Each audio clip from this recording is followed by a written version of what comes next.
And folks online, we'll get started in a few minutes here.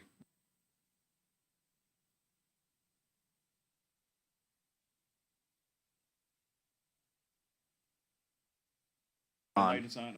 And wait, like.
Table if you'd like. It's up to you. You don't have to. Yeah. All right. So it is 10:04, and we'll call the commission to order. This is the commission to study stable tokens, real-world asset tokenization, and blockchain-based trusts. And so the agenda is online. If you go to nhtokencommission.org, it's unofficial site, but it has the agenda on it. So I'm going to pull that up on my phone here. And today is November the 12th.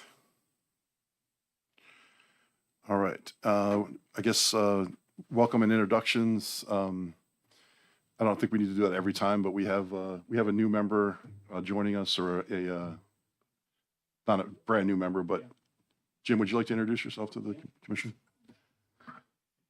Jim Kish with Passumpsic Bank, and we're in North Country in New Hampshire, as well as Vermont. And I've been working closely with our National Trade Association and our local state trade association, New Hampshire Bankers Association, to guide the industry in a direction to enable and educate community banks on the use of stable coins as a means to enable commerce and basically provide great opportunity for our bankers to participate in this emerging economy. All right, great. If commission members online, could you just identify yourself so we know who is here? I see Katie. Good morning. My name is Katie Taylor. I'm the designee of the Secretary of State's office. I'm a staff attorney with the New Hampshire Bureau of Securities Regulation.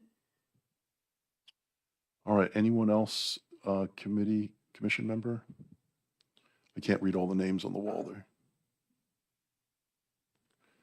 Andrew, you're a commission member, aren't you? Eddie Schwab? I see you online. Sorry. Yeah. I was trying to, the audio is a little, yes. Okay, Andy Schwab, I was part of the cryptocurrency commission from a couple of years ago. I've spent the last 5 years in the blockchain space and been a technologist and business person my whole life. all right. Great, thank you, guys. I don't see anyone else on the commission online. So, is there more? Chuck Mooney. Hi, Chuck. Hi, I'm Uniform Law Commissioner from New Hampshire, and I'm involved in a number of domestic and international projects on tokenization and related matters. All right, thanks for joining us.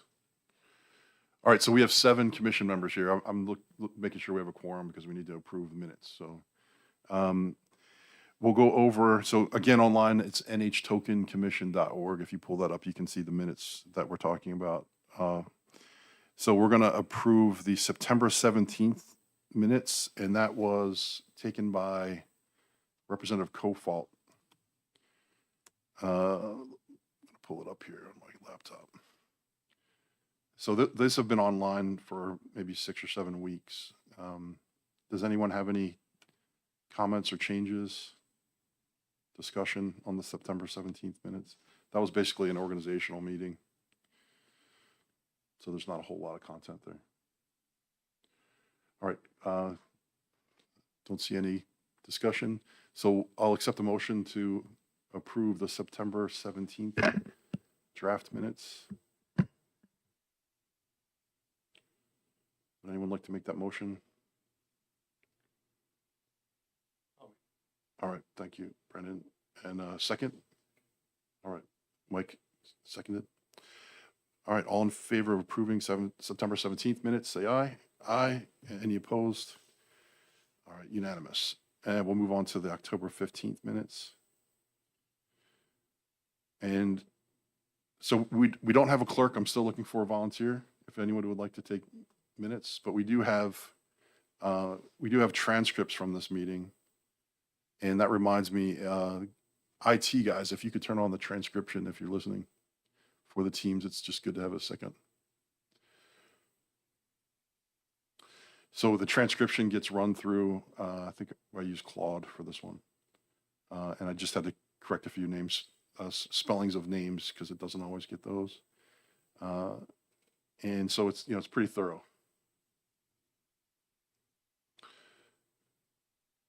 So accept any discussion on this, the October 15th minutes.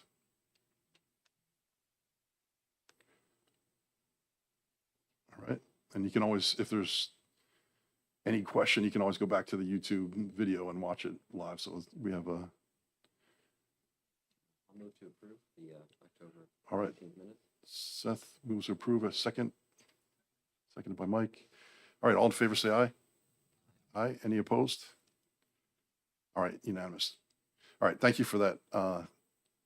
We can make those minutes official now. All right. So we have 3 presentations today. There's a lot of activity happening at the federal level regarding the Clarity Act. The Genius Act was passed, which has to do with stable tokens. And there was some news yesterday even about the Senate they released a draft, like a consensus comment on the Senate's version of what the House passed. So that's a market structure bill. And we happen to have with us, and Seth, if you're ready to present, we have Seth Orenberg. He's a professor at UNH. And Seth, if you'd like to go up there, and that's the typical place. And I don't know if you have slides. I don't remember if you sent me any. Okay.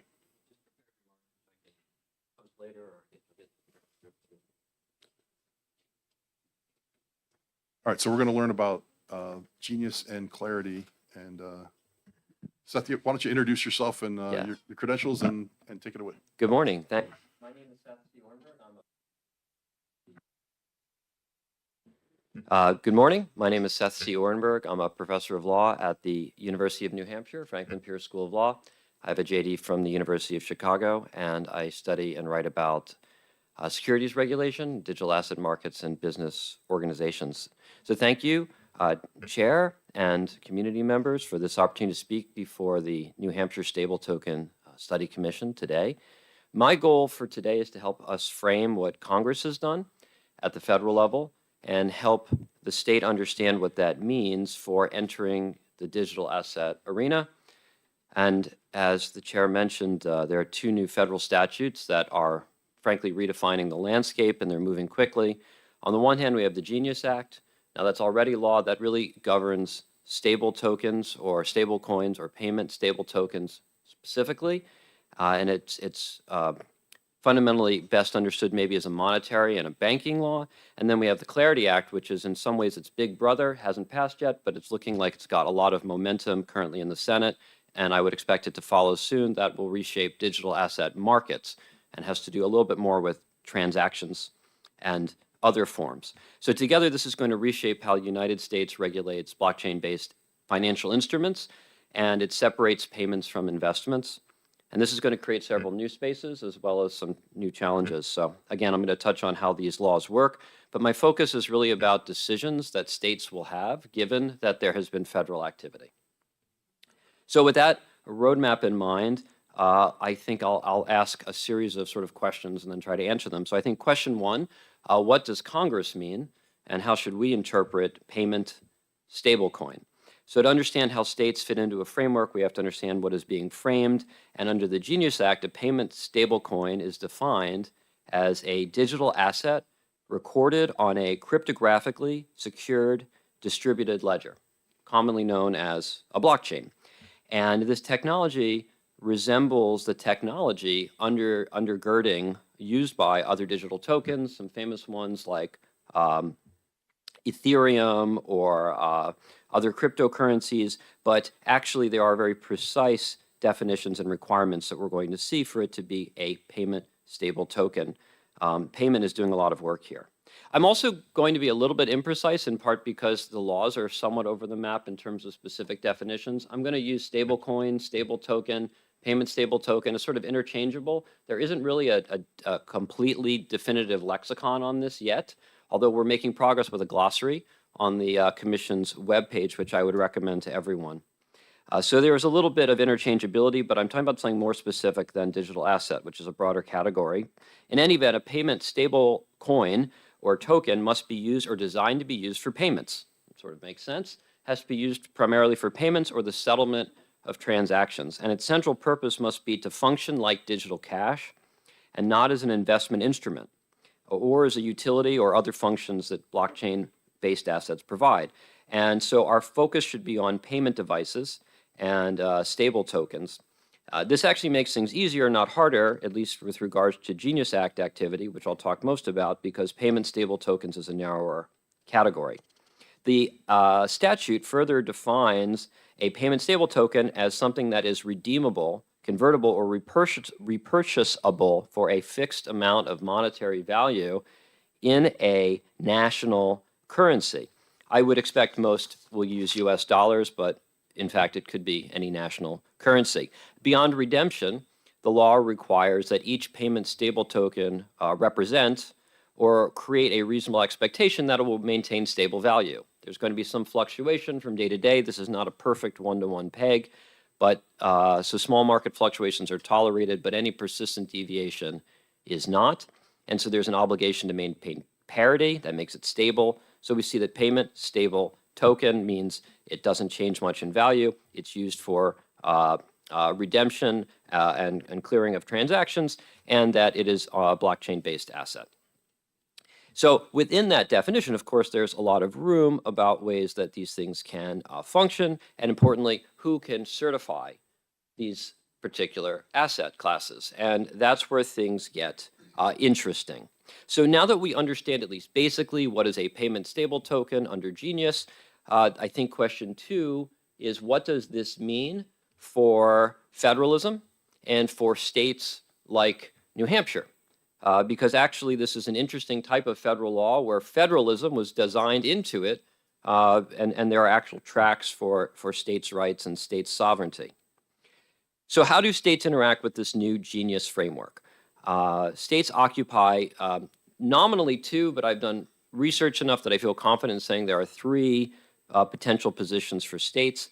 The first, which is clear from the Genius Act, is that we can, the state of New Hampshire can host federally qualified issuers. They can reside in the state of New Hampshire as businesses, so that's one track to consider. Qualified by the feds, residing in New Hampshire as New Hampshire businesses. The second is to actually become a qualifier, and New Hampshire could qualify as, on a state level, companies that have up to $10 billion in these assets, and there's some possibilities there, although it requires more infrastructure. The third, which is, again, this is not in the act itself, but in my research, is exploring state-backed issuance as a sovereign. The state of New Hampshire as a sovereign could, like Wyoming and to some extent North Dakota, Nebraska, and other states following suit, create and issue its own stable token. And that's a third opportunity. So to start with federally qualified issuances, any issuer approved by a federal regulator can operate nationwide, including within any state. So a sort of default option is to do nothing and hope that businesses choose New Hampshire because of its business-friendly environment writ large. So states in this scenario can function like they do with national banks. And for those that are familiar with that, a bank can be chartered nationally and then can have a domicile in a particular state. And we might want to attract companies in a variety of pro-business ways.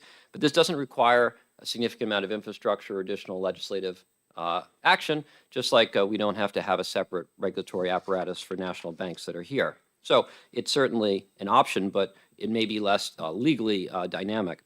Second would be becoming a state certified regulator. So this is significantly more robust, where a significant infrastructure would need to be developed here to license and supervise payment stablecoin issuers directly. And what's interesting is that there's sort of a full faith and credit kind of concept here, that if New Hampshire, for example, were to qualify businesses to operate as stable token issuers, those stable token issuers could operate throughout the 50 states and yet be basically regulated by New Hampshire.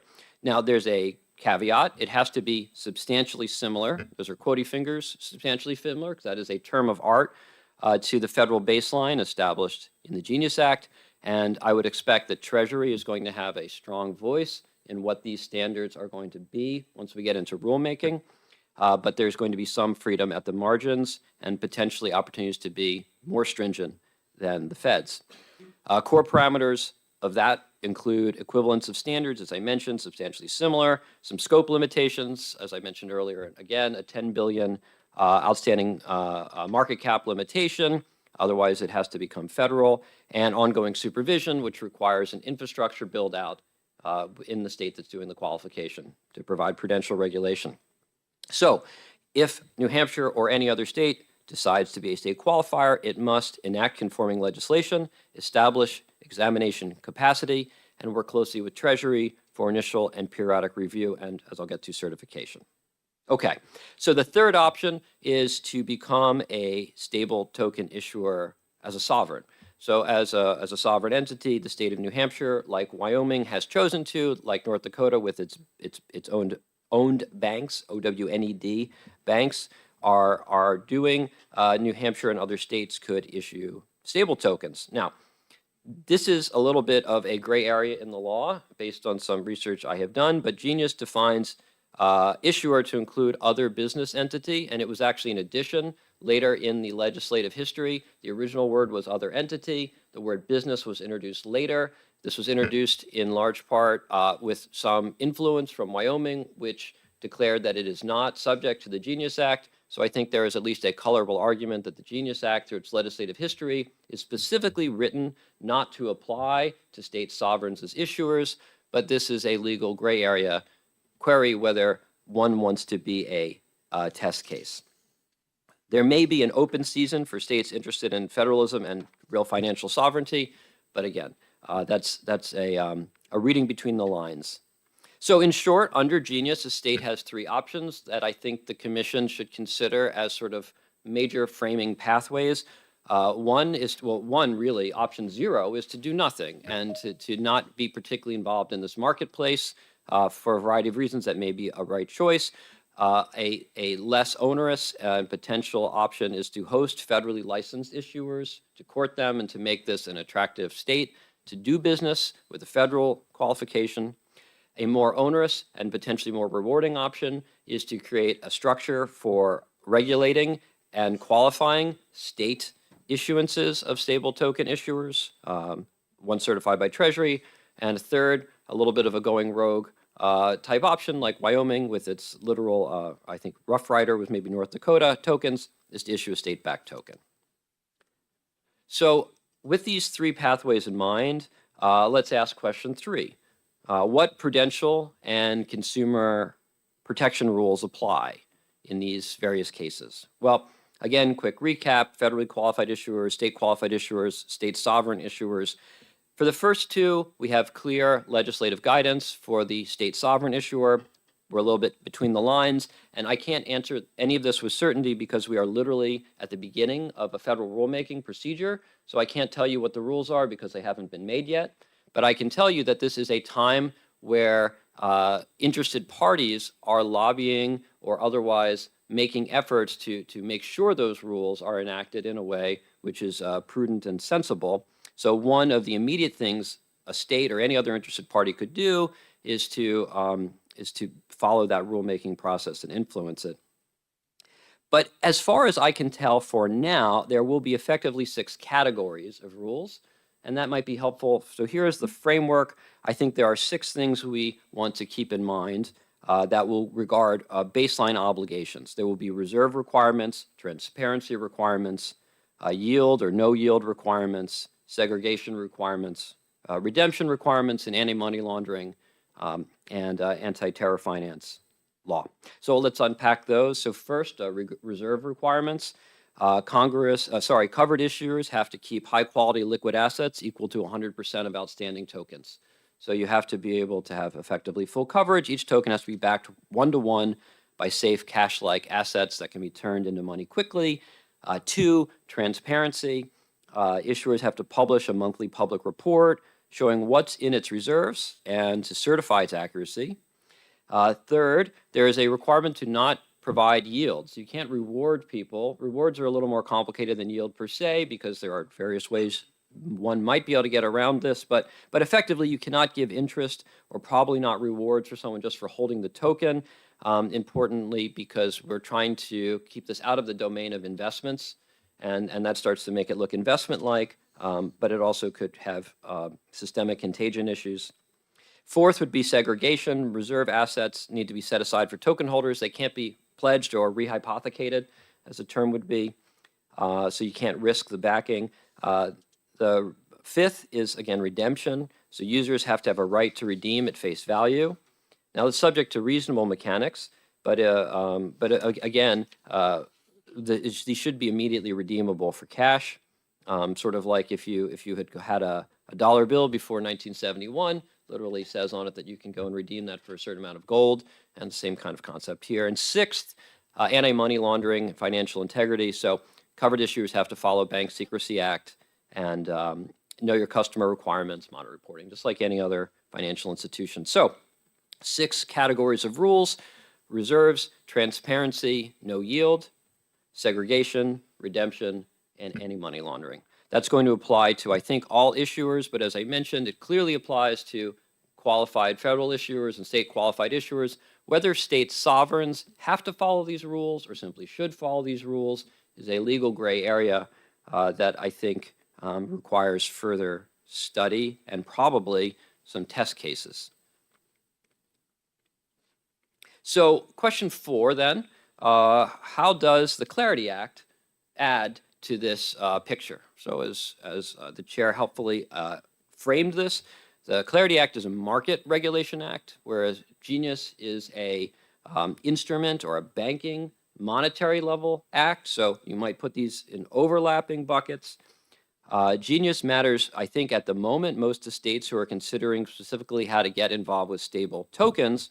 But Clarity is going to remap how we deal with digital assets in a very serious and fundamental way, and frankly requires further study beyond the concept of stable tokens. And it isn't law yet.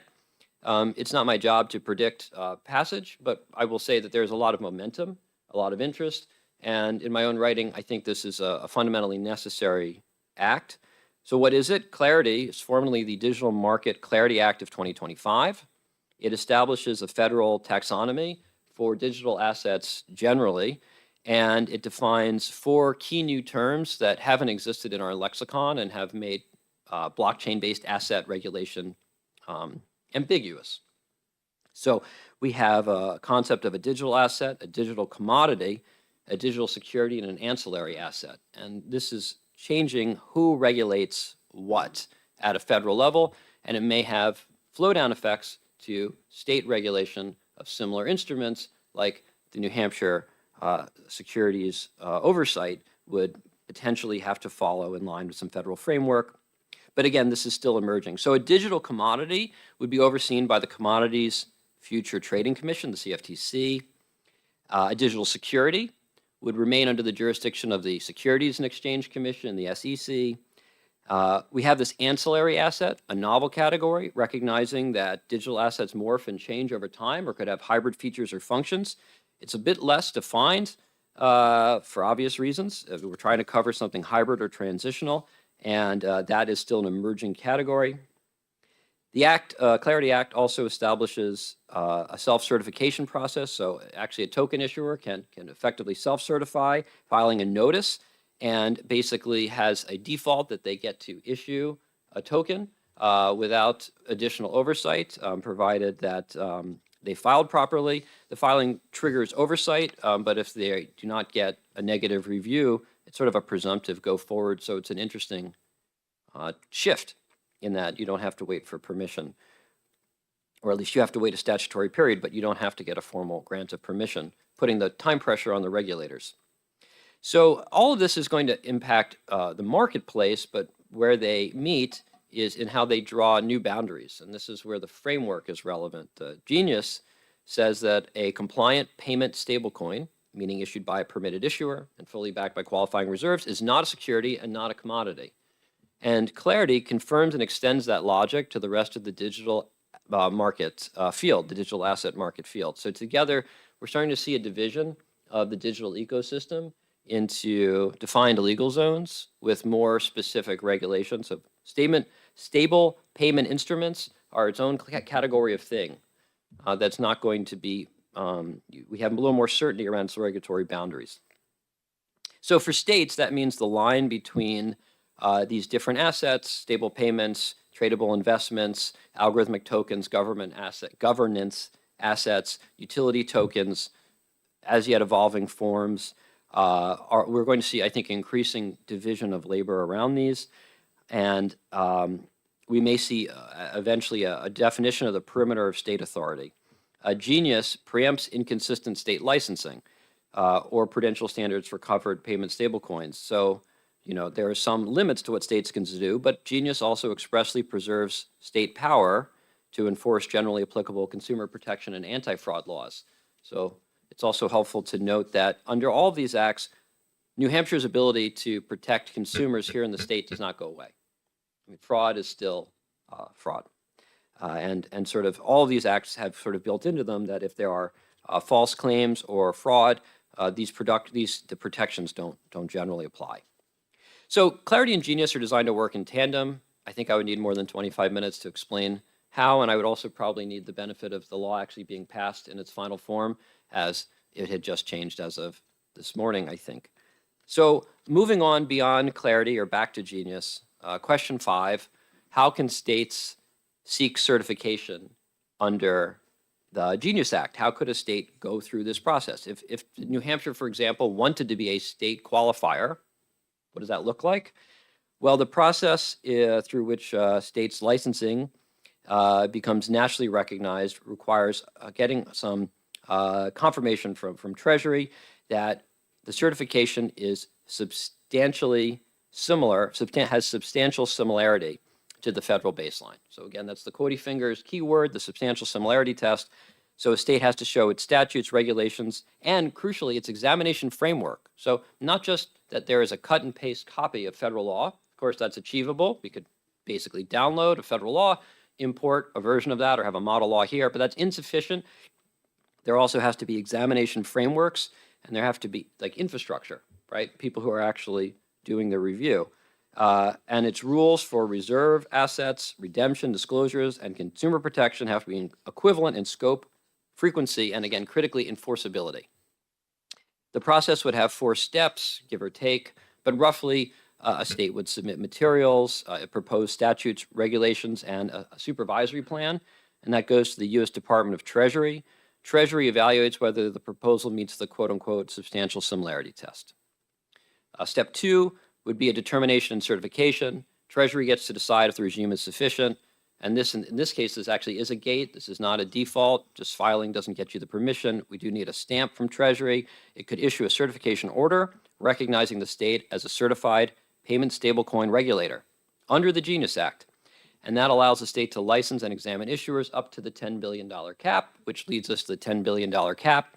Any state qualified issuer with more than $10 billion in outstanding payment stablecoins must transition to federal supervision within 360 days. So there is a ceiling to how large institutions can grow, but it still can be an incubator. Small states in particular could benefit really well from this. And then, of course, there's an obligation for ongoing review, which is why that infrastructure is so important. Treasury has the right to periodically renew or rescind a state's certification if the laws diverge, or if enforcement proves ineffective. So this is not a plane you can build while flying. This needs to be well designed and mapped out because Treasury, I think, will only provide certification if there seems to be a going forward framework as well as well-designed law. When should this happen? Well, I suppose it depends on whether being a first mover is an advantage, but there are basically Genius Act takes effect 18 months after its enactment, which would put it at a January 18th, 2027 activity. So if a state wants to be a first mover and to participate, it should have these things lined up by about then. So here's the bottom line. Certification is both a compliance pathway and a policy decision because it will require the investment of long-term resources. It enables states to remain active participants in financial regulation, but they do have to meet federal standards in form and substance, and there's a commitment to ongoing scrutiny from Treasury, who can always revoke a certification. So question 6, and by the way, I have only 7, so we're almost there.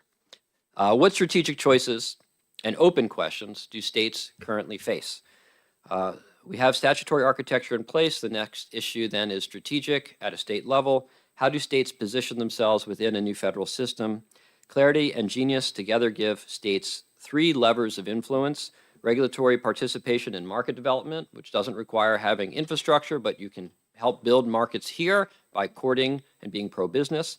There can be the actual being a regulator and the creation of the infrastructure to qualify issuers, and the potential for being an issuer yourselves as a type of sovereign experimentation. Each offers obviously benefits and risks. Regulatory participation being simply participate in the system, allow the feds to do the regulation, and that, of course, is the lightest load. The market development locally can happen on a business model, but doesn't have to necessarily comply with Treasury. And again, we continue to increase the scrutiny as we become a qualifier. And finally, into the sovereign experimentation, that means not just having a qualified asset, but also having all the technical infrastructure to actually create and maintain a token itself, which means having a fair amount of expertise in that regard. There are a lot of unresolved questions. And so hopefully the commission will have me back to continue talking about them as they become interesting, but just a few to flag. How will the Treasury interpret substantial similarity in practice? What is this actually going to look like? How similar is similar enough? It's a sort of reasonableness test, and all the lawyers in the room know that reasonableness means, right. Will it allow flexibility across different state financial systems, or are we going to expect convergence? Is this going to really be federalism, or is this minimum bar going to be that we're going to end up with sort of one standard writ large? Is this going to look more like corporate law, or is this going to look more like insurance law? It's not clear yet.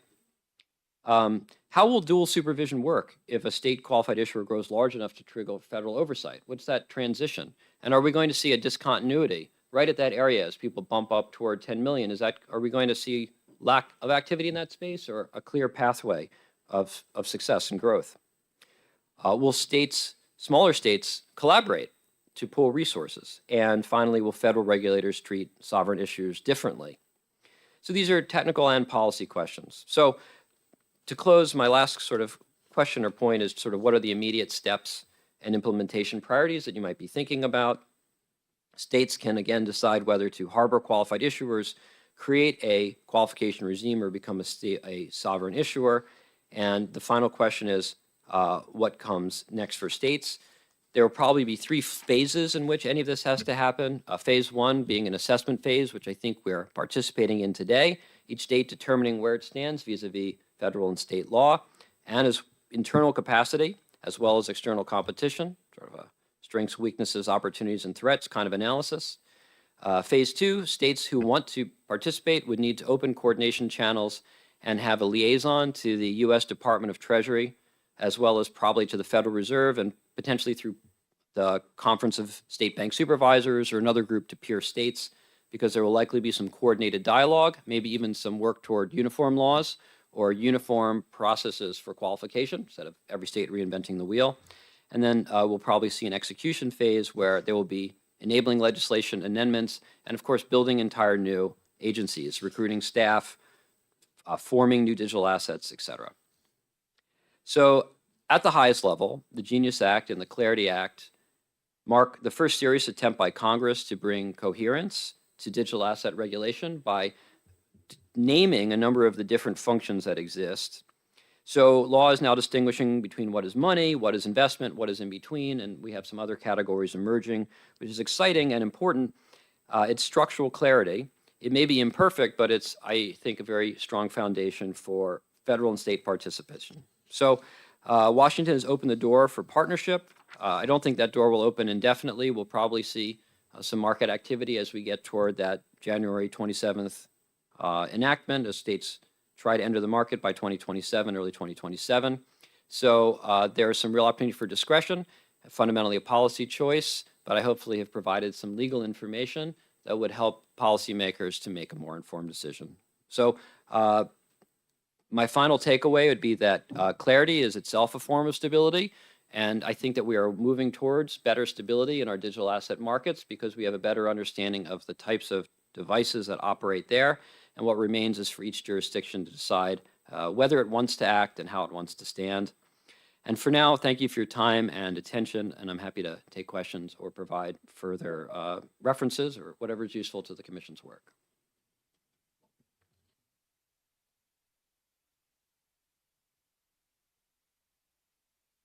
I keep pushing the wrong button. I turned your mic off too, so sorry about that. Thank you for that presentation. There's a lot to unpack, and I think that's just the beginning of it. We'll open it up to questions, including online. If you have a question, you can raise your hand on Teams. Is there a question online? I'm having trouble seeing. Andrew, would you like to ask a question? Andy Schwab. Yeah, thank you. First, that was excellent. It's a complex topic, and that was a great overview. So thank you for that first. I did want to ask a clarifying question based on some other things that I've heard with respect to Genius Act and yield. But my understanding was that the stablecoin issuer cannot provide yield to the holder directly, but that doesn't stop a stablecoin issuer from having arrangements with Aave or banks or whatever other institutions that interact with users, so that there is ways that yield can be passed through as rewards or in some other way through intermediated paths. Can you clarify that for me? No, I can't actually. I think that is currently undecided. I don't think that the statute, from my plain read of the statute, answers that definitively. I'm sure that I think we're both on the same page that no yield direct to end user holders is a rule, and we sort of agree on that. But as I alluded to earlier, there are a variety of conversations about what type of end runs around that could happen in the form of rewards or other perks and how those flow. And I don't think that Genius has totally settled those. I imagine those will come up a bit more in rulemaking, but I'm not actually able to clarify that for you today because I think it is actually not stipulated in black and white in the statute. Thank you. All right, any other questions? Yep, good. Yeah, thank you. Pull the mic right up to your, All right. there you go. Hey, that was great. I appreciate it. That was appreciated the clarity. Where do you, in your research, where do you distinguish tokenized deposits from stable coins? Have you looked at that as in your research as well as stablecoin? So my major claim in my research is predominantly that these assets need to be regulated not by their name, but by a deeper investigation of their function, which is fundamentally a technical definition in many cases. So right now, my research is limited to this particular definition that Genius has of payment stable token, which is, I think, sufficiently narrow for us to understand what that means because there are a number of parameters set up for it. It has to be used predominantly for payments, has to have basically, I mean, you would imagine sort of a day-to-day float of no more than plus minus 10 basis points from the underlying asset and a few other sort of quantitative metrics like that. Whether or not instruments which are nominally called stable tokens really qualify as that is both a harder question, but is sort of an irrelevant one under the current federal law because that wouldn't give it any particular status. Like if it's not a payment stable token, but is a stable token used for some other purpose, it doesn't get an exemption under a Genius, and it doesn't get a clear federal categorical bucket at this point. So, I mean, there are a lot of different things people are going to be doing with cryptocurrency around the edges, and what I hope is that Congress continues to act, or we end up with a federal agency that is, on top of the technical distinctions, and we continue kind of advancing these categories. But I think I'm trying to answer your question. So let me know if you have a follow-up here. But the short answer is that something that is a quote unquote stable token, but does not qualify as a payment stable token under Genius, doesn't pursuant to Genius get any special regulatory treatment at this point. And so it would be more of a marketing to call it a stable coin than for it to be a legal sort of definitive characteristic. So just to clarify for everyone listening, the difference between a payment stable token and tokenized deposits, which I think would be like intra and interbank tokenization, where you can. But Jim, if you could just explain what you mean by tokenized. Yeah, so I'll provide some clarity here. So if we can take, if that one-to-one backing is in a demand deposit account at a financial institution, we can lend those dollars at the same reserve requirement. So just need 10% reserve on a demand deposit. So this is really important to our economy just because instead of the stable coin being backed by a treasury or another liquid asset that could be outside of our jurisdiction or outside of our state, we would lose those dollars. And so I think as this commission is considering a lot of things, I think that is something that we ought to pay a lot of attention to. And the other thing I think is interesting is that if you look at smart contracts, is that they can be as simple or as complex as the designer. So there's a lot of smart contracts that are built into, a particular instance of a stable coin, which could have significant delays. They could have a value that could fluctuate on the basis of what a purchase price. And so you could have a stable coin that is minted but not burned for a considerable amount of time.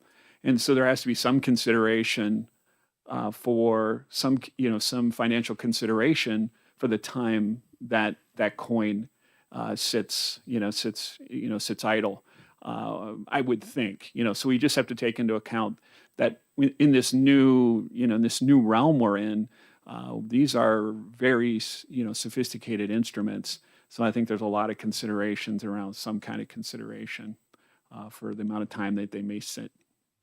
Yeah, I mean, it's just a very brief follow-up to that is that I think that what we're scratching at is the huge degree of technical sophistication a qualifier will need to have, because it's more than just reviewing the white paper, which is significant, but to actually be pressure testing these instruments and making sure that they actually do perform as they claim to perform in their white papers and in their code. So that's a significant undertaking, because they in fact can perform in multitude of different ways, and sort of the whole point of this nascent ecosystem is that we're going to let a million flowers bloom, which means there'll be all different stripes and smells and colors and shapes, and that's all very interesting, but it also will make it rather difficult to ensure that they comply with some regulations, which, although robust, are going to be inherently incomplete. We can't imagine everything. That's the whole point of creating an innovation space. So I think that caution is well-founded, and hopefully qualifiers will have significant technical capacity to be making that review. Thank you. All right, thank you. Any questions? I had a quick question and then a comment. From my understanding, it can be earlier than January, though, if they get the rules done prior to the 18 months.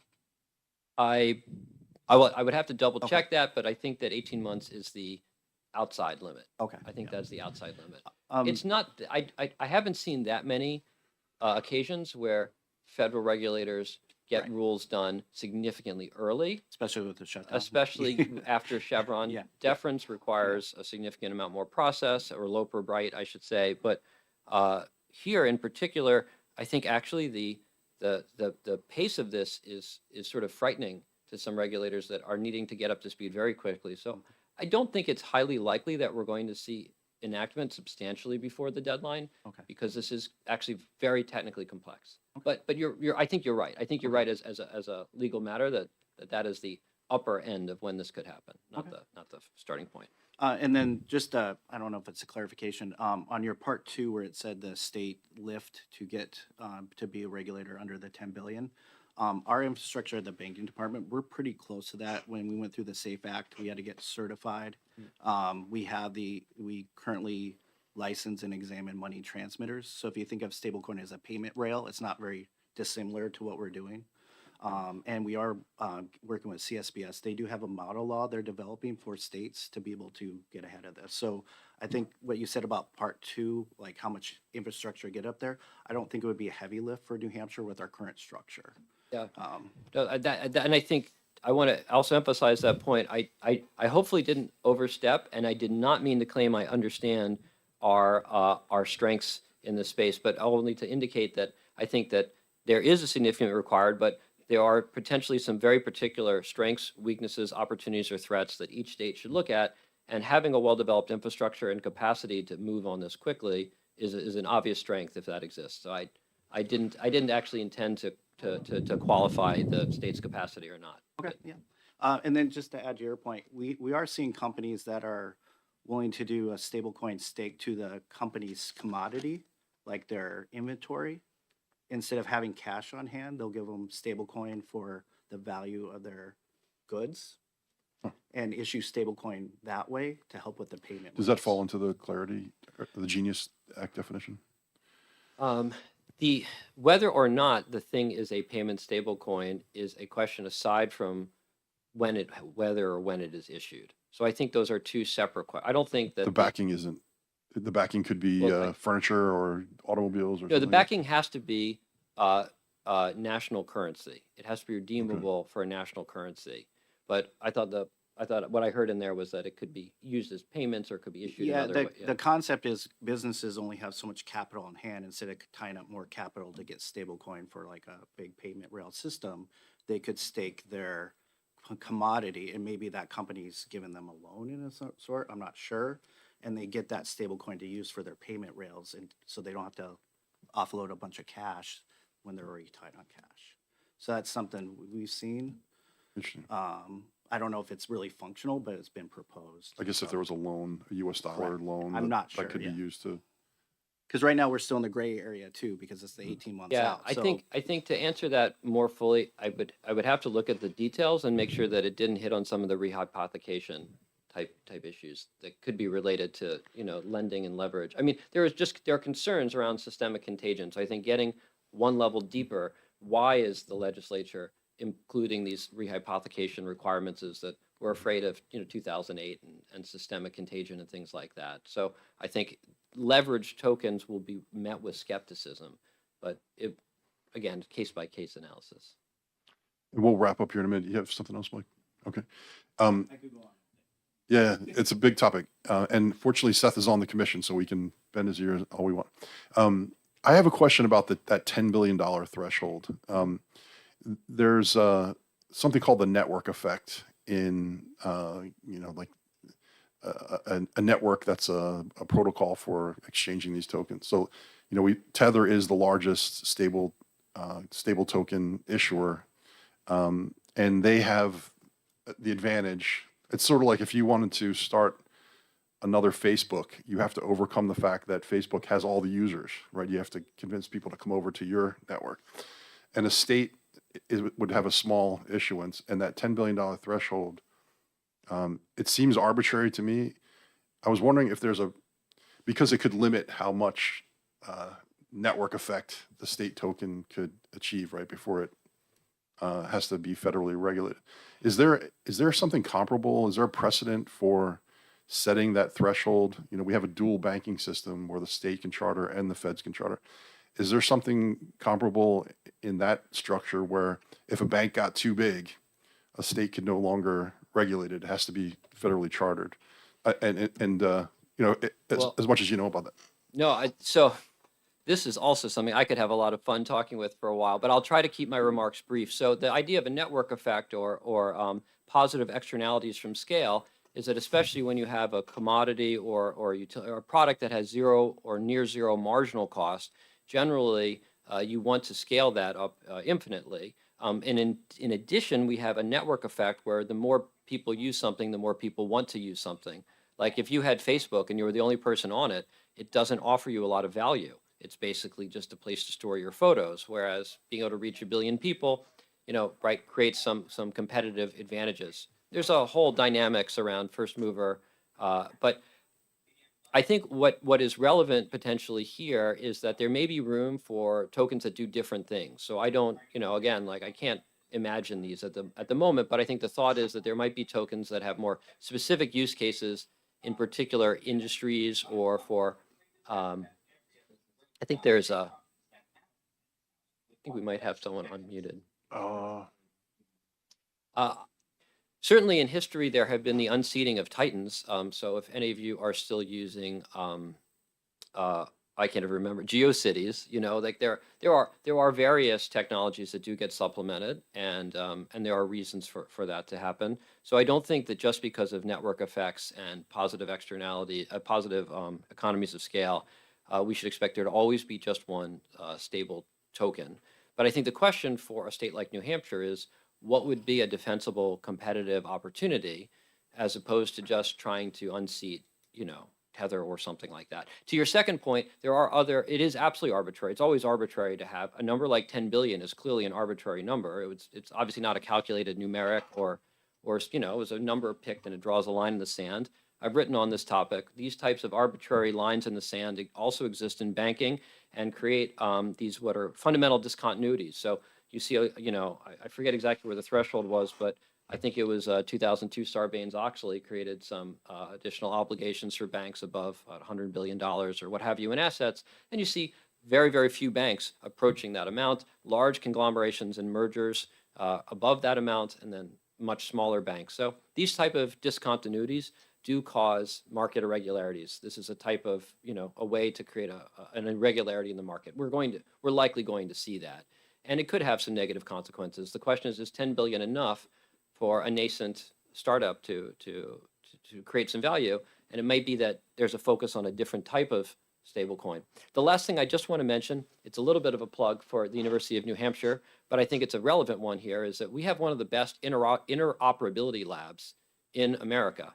The University of New Hampshire in Durham, along with the Entrepreneurship Center, located by Hop and Grind, if you're familiar with what I'm talking about, in Durham, has one of the most significant interoperability labs in operation in a university. And this idea of interoperability between tokens can defeat that network effect. So that may be an important partner to think about as we continue the conversation. That's great. And we'll acknowledge Carter. Would you like to just briefly introduce yourself and then? Yeah, I'm Carter Snay. I work for the Interoperability Lab, and we are also studying the same thing and looking at cross-blockchain interoperable tokens to kind of avoid that network effect limitation that we're just discussing here. So, yeah, that's great. Thank you. Great. All right. I was just going to respond to your question. The 10 billion, like the dual banking system, you have a practicality where even though they can be state chartered, like at a certain point with the regulatory authority, usually the larger banks or credit unions after a certain size tend to go national anyways. Okay. Even though there's not that hard ceiling. Okay. I think you do see that. So we kind of have that currently, I would say. So.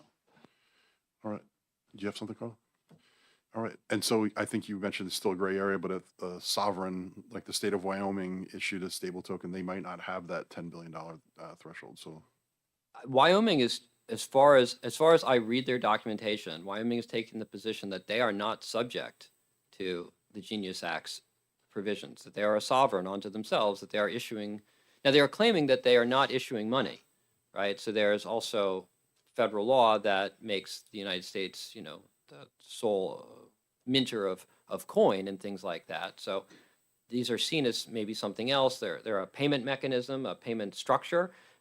This one-to-one backing, or I think they have more than 100% backing in US dollars and immediate redemption, are all reasons that they are claiming that what they are creating is not currency, even though it functions like cash, but it's technically to them not currency, and they are holding the position that they are not subject to Genius and they are not applying for Treasury certification.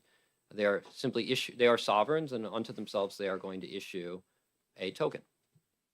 Okay. North Dakota is doing something similar, but it's not exactly the same because North Dakota owns banks, and those banks are issuing, but they don't appear to be complying with Genius either. Again, the theory being that as sovereigns, they don't have to. interesting. I'm sure we could go on a long time on this topic. We do have two other presenters to get to. So Professor Ornberg, I want to thank you for your presentation and for your experience and intellect on this commission. That's Thanks for the great to have you. opportunity. All right, so we have two more presenters. I'm going to try to end at noon, but it looks like we're going to run a little over. So hopefully we get everybody's thoughts in. Anastasia, I see you online, and we also have Ian Hewitt in the room. I have Ian scheduled next. I just want to make sure you guys are both time-wise, you have availability. Okay.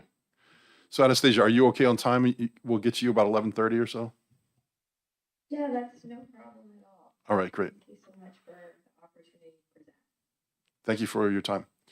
All right, Ian, would you like to come up, introduce yourself? And I think we have some slides, the control room. I saw you had those up there. I think that's Jonathan in the control room there. Just turn your, just say next slide and put your mic on there. Yeah. There we go. And so just to introduce, this is a topic I don't think any other state has covered, this idea of blockchain-based trusts. And you've written a paper on it. You have a co-author on it. So this is a brand new topic, very interesting. New Hampshire is a trust focused state. We have a lot of money parked in trusts here. So I'll just set that up for you, Ian, and would you take it away? Absolutely. Thank you, Chair Ammon. Thank you, members of the Commission, for inviting me to present on my law review article on the blockchain and asset protection trusts. And just for context, this is a law review article I wrote a handful of years ago. I co-authored it with attorney Brian Quirk on using the blockchain for asset protection planning. And I'm going to speak a bit about that. I'm going to give you kind of a high-level overview of why the blockchain can be very useful in this pre-existing, expensive often, and risky area of law. and then I'll talk a little bit about how New Hampshire can exploit some of these openings in terms of policymaking. So we'll go on to the next slide. Oh, and sorry, just to clarify, I'm here not as a lobbyist today, but just in my capacity as a volunteer board member of the New Hampshire Blockchain Council. So I expect all of you know what smart contracts are, but just in case, to give a little bit of introductory coverage, of course, the innovation of the blockchain is that it decentralizes a ledger containing a series of values across different nodes in order to ensure that nobody can tamper with the ledger. The ledger's thereby rendered immutable. And for some, the real innovation of the blockchain was not just the capacity of making this series of values immutable, but what if we could make entire programs immutable? What if we could make whole self-executing systems immutable? And the programmers that first created these called them smart contracts, I think because they were thinking, well, the major area where we would need an immutable self-executing system is in the realm of something like a contract. We want to be able to look at the program on the blockchain and see, all right, if I'm going to purchase this digital file from you and I'm going to deposit the purchasing price into the smart contract, which is on the blockchain, the smart contract's going to, let's say, verify, for example, that I deposited the money, and it's going to verify the digital file and send it to me. And without any sort of trusted intermediary, I can look at the smart contract terms and I can see this is exactly how the program is going to execute once I hold up my end of the deal. And smart contracts, the name smart contract is a little bit misleading from an attorney's perspective. A smart contract could potentially, in some scenarios, be sufficient to constitute a legal contract, or it could be used as a part of the execution of a legal contract. There's some room for overlap between the two, but attorneys who aren't familiar with this technology in particular sometimes are confused by this term smart contract, because not all smart contracts are contracts, and in fact, conceptually, they're pretty different things that just happen to have some overlap some of the time. So what I think that people who coined this term smart contracts, though, didn't realize is that while there is a need to remove trust from the execution of contracts, and there's a need for maybe making sure that these systems are immutable, there is an area of law that's an expensive, internationally in demand area of trusts litigation, where a lot of attorneys spend a lot of time and make a lot of money fighting specifically about the issue of immutability.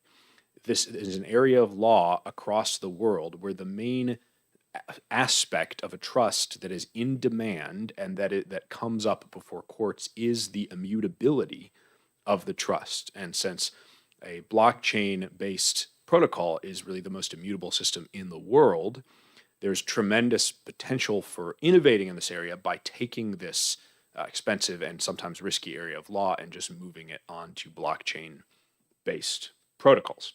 So we'll go on to the next slide. All right, so self-settled asset protection trust, or an APT, is now a pretty well-established, familiar financial instrument. And you've heard about asset protection trusts, even if you haven't heard this acronym. In particular, if you've heard about people putting their money in the Cook Islands or the Cayman Islands, you probably were hearing them talk about an asset protection trust. And the Cook Islands, I'm going to give you an example of a case where someone created an APT in the Cook Islands, and it was a state-of-the-art APT. But asset protection trusts did not originate as creatures of statute. They were not created by state legislators. They really originated because of the nature of civil contempt sanctions and because of the nature of due process protections in the United States. Some smart attorneys took a look at these pre-existing concepts and realized that the possibility of an APT logically followed from some well-established legal principles. So rather than kind of give you an abstract definition, I'll just give you a concrete example of how this worked in a particular case. This is an example I used here in the Law Review article of a federal district court in Florida, and this was a very well-executed asset protection trust. And this settler of this trust got away with quite a bit more than some settlers would be able to get away with, because this trust was so well put together. But this defendant in this is a 2014 federal case in Florida, In the midst of litigation, several months after he'd been sued, he decided he wanted to protect his money from a potential judgment. So while litigation was ongoing, he created a self-settled asset protection trust in the Cook Islands, and he transferred, I think, $1.7 million there. And the trust was structured to say, I want you to, I relinquish all control of this money. Under no circumstances are you to release this money to me, to anyone else. If I beg you to release all the money, you cannot release the money. If I'm ordered to release the money, you can't release the money. You are to do nothing but keep all the money in the APT and pay me $10,000 a month for my support. And this is one way you can structure an APT. There are some other popular mechanisms to structure them. One kind of hybrid model some people use is they create an APT where it's initially flexible and revocable. They have kind of free access to the money. But if your trustee in the Cook Islands or the Cayman Islands or something determines you're under a condition of duress, they will convert it into this irrevocable trust where you can no longer reach the money even if someone has a gun to your head, or even if you're in a litigation context where you might be compelled to surrender the money. So in this case, though, it was a very simple, straightforward, under all circumstances, keep the money, do not give me access, and pay me $10,000 a month. And so there was a judgment. There ended up being a civil judgment against this defendant, and the creditors, judgment creditors, sought to obtain this money from the trust. The trust was well structured, and they weren't able to obtain it. And so there was an attempt to hold this defendant in civil contempt, which is the biggest risk of a self-settled asset protection trust. Nothing like this happens to the vast majority of people that create APTs. They're well established. Most APTs are so well structured they don't even come under legal attack. But of the substantial minority that do come under legal attack, the biggest risk is you can be held in civil contempt and jailed, which obviously is a serious risk that clients, that defendants, potential contemners want to avoid. And so the court was trying to determine, should I hold this defendant in civil contempt and potentially jail him if he does not release the money from the APT, which is, of course, something that's impossible to do.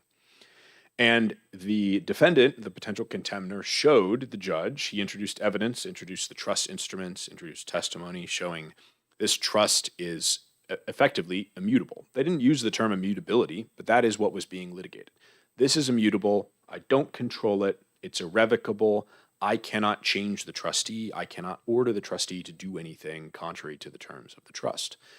And so the court held, under just regular civil contempt principles, not under a statute, civil contempt principles and due process principles. All right, these pre-existing well-established legal principles tell us that you cannot hold someone in civil contempt for doing something that it is impossible for them to do. Civil contempt sanctions are not a punishment. They are a mechanism for compelling compliance with a court's orders. These are the well-established principles of civil contempt. Not created around APTs, that's just how civil contempt works. So the judge said, all right, well, I found that this would be impossible to order him to disgorge all the funds in this trust. Therefore, I cannot hold him in civil contempt because of what's just called a defensive impossibility. So this is why asset protection trusts work. It's because they create this condition of impossibility, i.e., they create immutability. And this is what was litigated in the case. This attorney was making his living demonstrating through testimony, explanations of the terms in the trust instruments, and other complicated factual questions, demonstrating immutability. This is how this area of law works. Now, 20-some states, including New Hampshire, in response to these sorts of developments, have enacted statutes giving some express protection to this concept of APTs to try to attract APT business to their states. And it's worth saying something about the Cook Islands. The Cook Islands, this is like a third of their GDP. There's 10,000 people in the Cook Islands. They're small Polynesian islands. They are a sovereign country, and they don't have a lot of natural resources. So they really just ask themselves, how can we use our status as a sovereign nation to generate income? And they essentially decided we're going to come up with these novel financial instruments that offer protections that many other jurisdictions don't have. And there's a kind of, I think, cryptocurrency related ethos there, but also just a granite state advantage sort of policy making lesson there from the Cook Islands. And this is kind of what New Hampshire and some other states tried to do with some of these statutes in our trust code. There, I give a couple of the key citations in RSA 564B. But we have, even though these APTs are not created by statutes, we recognize them in New Hampshire in a couple of ways that can be helpful to settlers and attorneys. One way is that we expressly say in statute, you may create a trust here where the trust is exempt from both voluntary and involuntary transfers of your interest. So you can create an irrevocable, essentially immutable trust under New Hampshire law. And additionally, we say expressly in statute that then the money that you have surrendered control over, also creditors are going to be unable to access. This is in New Hampshire statutes. So this is helpful to people and potentially could attract people to the state in a couple of different ways.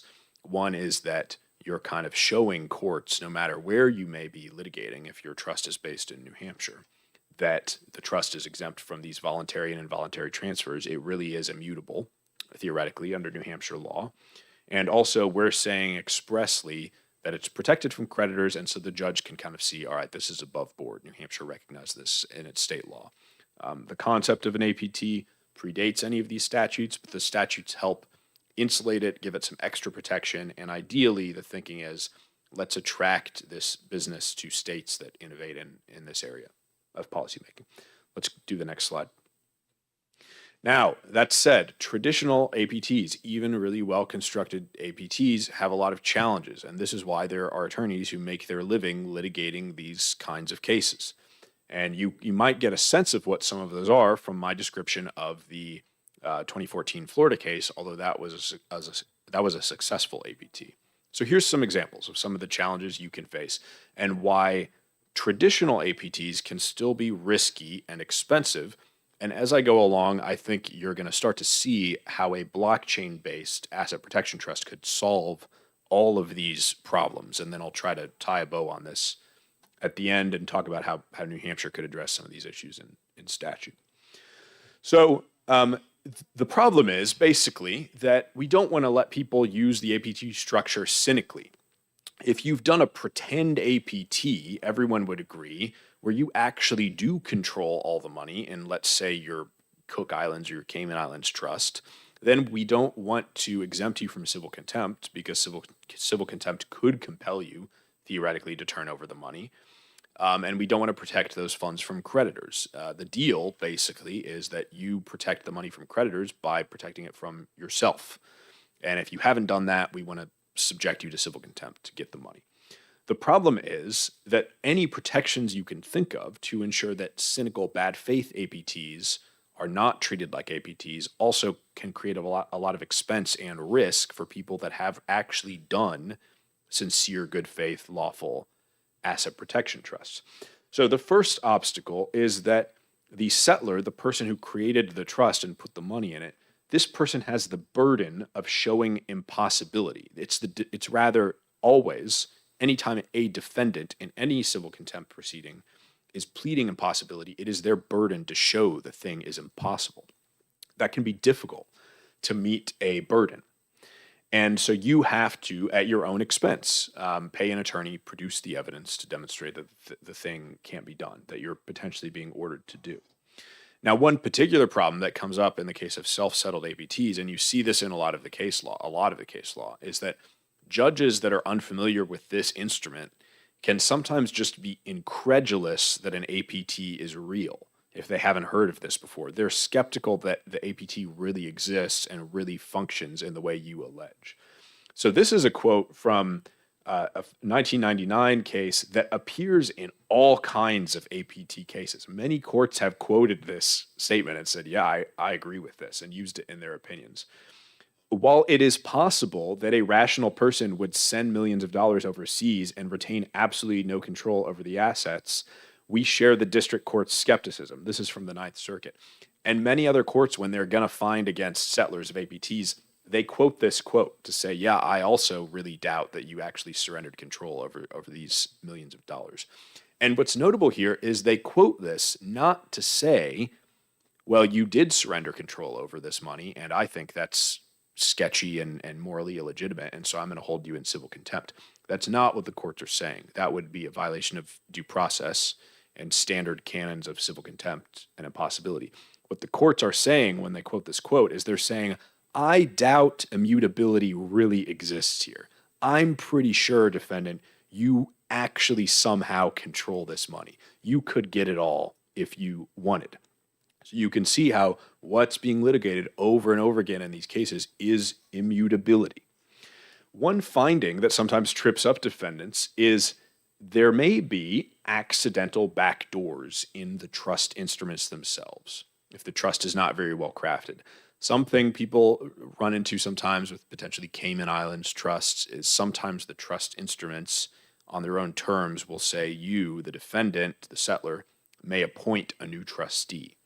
And so courts may say, aha, this is a backdoor. You by the terms of the trust, you cannot order the trustee, perhaps on some theoretical level, to turn over all these funds to you, but you could keep appointing new trustees until you get a trustee that's going to comply with the court's orders, and therefore it's not immutable. There's an accidental backdoor, and so then these defendants get held in civil contempt and jailed until they can get a trustee appointed who will comply with the court's order. There's a big risk here, though. What if the court is just mistaken about the contract's terms? This is a real problem that defendants may have to worry about. These trusts can be complex. There can be a lot of clauses in there. What if the trust is sufficiently well structured that the defendant, is not able to appoint a new trustee and or use some other backdoor under the instrument's terms to get control of the assets, but it's not sufficiently well structured to show a judge that it's immutable? Then the defendant gets held in civil contempt, and the defendant can't even get the assets out to get out of civil contempt, and you can be held in civil contempt indefinitely. Again, this is a small risk. APTs are a great device. They work very well a lot of the times, but this very small risk is very big. Being indefinitely jailed is potentially a substantial risk defendants want to avoid. All right, next slide. All right, here's another big problem. And this is probably a bigger problem. This happens more often, is this finding of an unfalsifiable de facto backdoor. So what happens more often is in cases where defendants or contemnors lose and get held in civil contempt is sometimes the trust instruments are perfect. The attorney who drafted it did a great job. All the terms in the trust instrument show it's completely immutable. There's no way that the defendant can get control of the funds. But the judge finds, for whatever reason, and this isn't just you failed to meet your burden of proof, but the judge actually will conclude, I conclude based on testimony, or I just don't quite believe you, or some other reason, that notwithstanding what the trust documents say, those documents are a sham, and you control the money some other way. So this is a case, this is another federal district court case, and made it up to the Seventh Circuit in the 80s and this was a US-based trust, which people don't do this so much anymore. But this guy set up one of these self-settled APTs in the US. This is one reason, by the way, why, notwithstanding statutes like New Hampshire's, some people might not want to do this in a state like New Hampshire. They might still want to go over to the Cook Islands or something like that.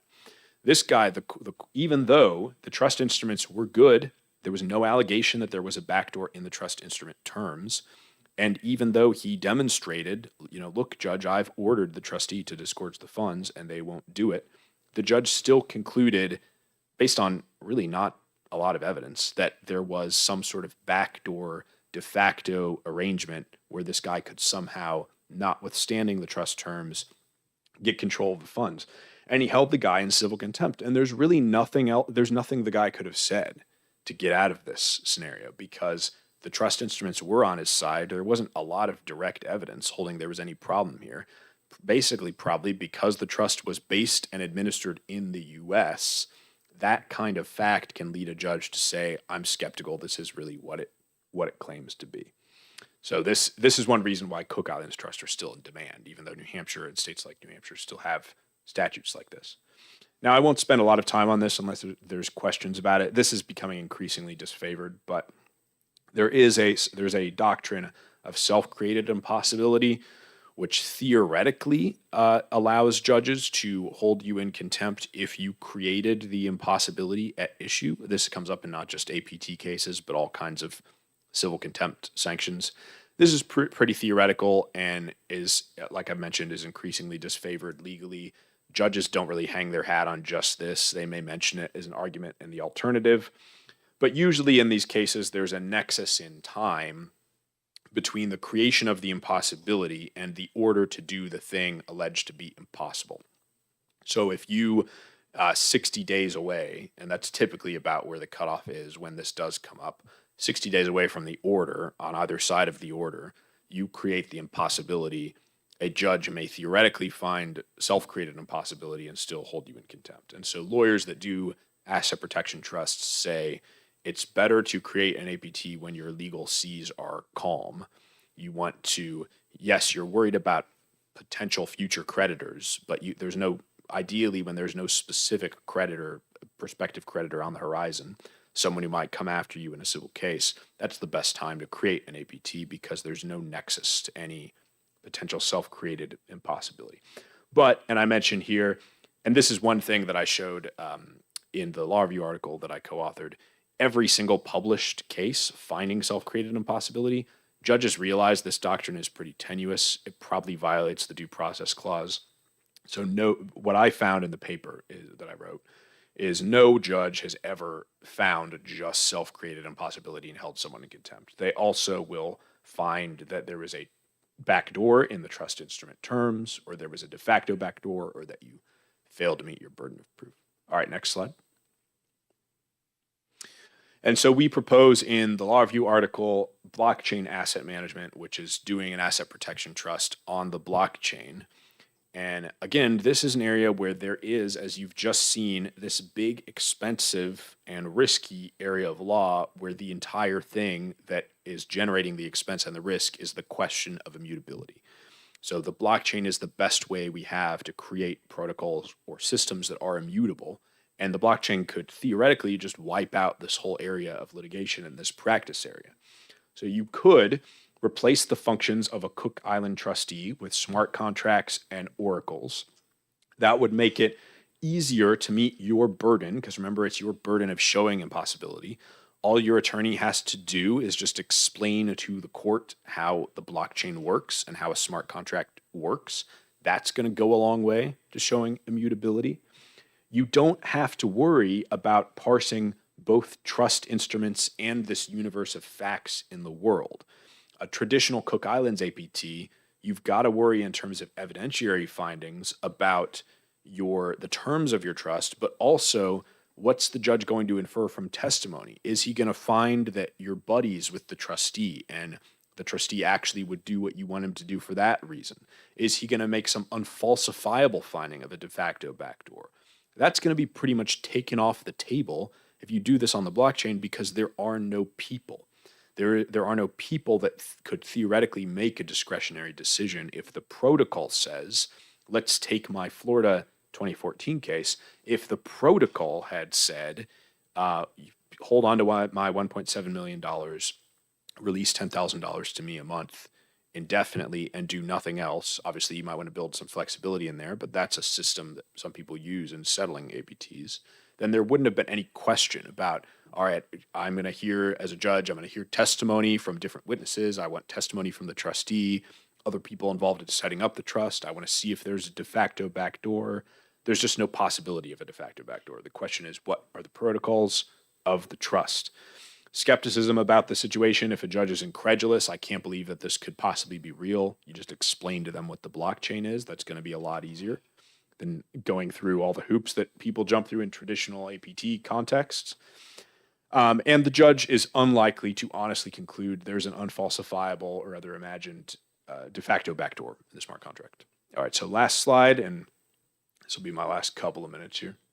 So what could New Hampshire do to take advantage of this opening? Well, it could do basically what it's done already in the area of traditional APTs, which is not to create the possibility of a blockchain-based self-settled APT, because the possibility already exists. I would advise someone to do this now. I think just under pre-existing case law, this instrument could work really well depending on your needs. That is, if you have needs that correspond to a traditional APT, I would pretty much categorically tell someone, if you can do this on the blockchain, this is going to be a lot better for you and safer for you legally and less expensive to litigate if you ever need to litigate it.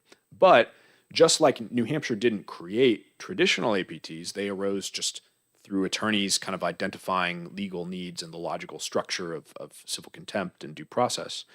Um, New Hampshire also passed laws to say, all right, we're going to add some additional clarity around this issue in New Hampshire to attract some of this business to the state, as opposed to some other jurisdiction. And New Hampshire could do this in this area. So just like we've done in our traditional APT RSAs, you could say, we expressly are going to take personal jurisdiction where there is a matter involving a blockchain-based self-settled asset protection trust created or administered in New Hampshire. You want to have some physical hook to encourage people to move some people or things here to contribute to the GDP of the state. And you could say, all right, a smart contract, we're going to expressly spell out in statute, will have the protections we in New Hampshire afford to an irrevocable spendthrift trust if its protocols would be sufficient to create an irrevocable spendthrift trust under our current RSAs. That would be a sentence like that would be a simple way to do this, to just say, all right, if it's a blockchain-based protocol version of what we already allow, we're going to expressly recognize that. That way you wouldn't have to do a lot of convoluted parsing and amending of the pre-existing trust statutes. And I think you would probably want some sentence along these lines. In any legal matter involving a trust, any alleged contemner shall be presumed to have a common law defense of impossibility to the extent that the person is ordered to modify the functionality of a smart contract. This would create some added assurance for people who want to potentially invest in this area in the state by just saying, all right, we not only do you have this defense kind of in the case law, but we in New Hampshire recognize how a blockchain works. We understand that a well-constructed decentralized smart contract is immutable. You would want to build that into the relevant statutory definition of smart contract, or just use a good pre-existing statutory definition. And therefore, we recognize that if this is structured the way it says it is immutable. So that's helpful to judges, because judges can look at this statutory definition and say, all right, I don't need to walk through all the case law. The legislature has addressed this to some extent. This is legitimate. And it's going to give assurance to someone who's considering setting up a blockchain-based APT in New Hampshire as opposed to somewhere else, that we are the kind of jurisdiction that's capable of handling this kind of litigation. So that's my presentation. We'll do the last slide here. If you would like to read the full article, I have a list of my law review articles available just at my personal webpage, which is ianhewitt.com. And you can also reach me by email at my email. And I'm happy to take any questions, though, while I'm here. Great, thank you very much. I just want to point out, there is some draft legislation on the commission's website. You can find it in the resources section. I'll link to it in the meeting minutes. So we do have something sketched out, but decided to study it further. So questions? Yeah, thank you. Professor? Thanks for this. This was very informative, and I enjoyed learning about APTs. You're right. I think, although I did smile a bit when you said that the easy part will be you just need to explain to Judge blockchain. So hopefully we all get that joke. I do have a question, though, about trust law, not my area of focus, but my understanding was that New Hampshire trust law and uniform trust law in general kind of requires a trustee for an irrevocable trust. The trustee has to be a person, and the person has to be an entity. Now, an entity doesn't have to be a natural person. It could be a corporation, but fundamentally, a blockchain is not a legally recognized entity. Now, Yes. there's concepts around DAO wrappers, and that's an area of interest to me, so maybe I'm pulling us afield here, but it does seem to me that there would be some legislative change needed to RSA 564B to account for a non-person trustee if we were to fully embrace the blockchain method. Could you elaborate on that? Well, it couldn't hurt. That would be a good idea. One reason I think you don't absolutely need to do that, although I'd certainly support it and it would only help, is that if you just had that last sentence in my penultimate slide, that would probably be sufficient to do most of what you would need to do to make New Hampshire a leading jurisdiction in this space. Because if you think back to how did attorneys just come up with the concept of an APT, attorneys who were litigating around financial instruments and protecting client funds, just kind of looked at the pre-existing doctrines of due process and civil contempt, and they said, oh, wait a minute, I can really protect client funds by using this impossibility defense. And that's why I'm going to create this instrument in the Cook Islands. So strictly speaking, whether or not it is a trust statutorily, or even whether or not it's a trust at common law, you've accomplished your goals by creating the impossibility defense as such. And so you really just need the blockchain to create what in civil contempt and trust litigation is called impossibility, is just the same thing that in the blockchain context we call immutability. It's the exact same thing. So you really just need that concept. But yes, I agree. It's good to build on top of that additional systems that reassure courts that we've thought about this and we've created a kind of coherent model. And to the extent that, yeah, we can further amend our trust code to incorporate this concept, I think that would be helpful. All right, any more questions? I just had one, just a quick technical question. I know we have to move on. You were talking about the blockchain and the Oracle on the second to last slide. Are you thinking in your mind, this is a layer one like Ethereum or something that becomes so credible that there's just no question? Because I can imagine if there's a kind of a private chain, this could really fall apart. Yeah, for sure. No, you wouldn't be able to do it on a private chain. I think what you would want to do is, you wouldn't want to be able to do it on a private chain that was theoretically amenable to like centralization of control, right? You want to satisfy the court that what you've got is decentralized so that you can show impossibility. So, a potentially easy way to address that is just require decentralization and have a robust definition of decentralization in your statutory definition of what a smart contract is. That way, if it's a chain that's realistically amenable to being centralized by some actor, then it's just not even legally a smart contract. And then you don't even run into those sorts of analytical questions when it comes to interpreting the kinds of provisions I suggested.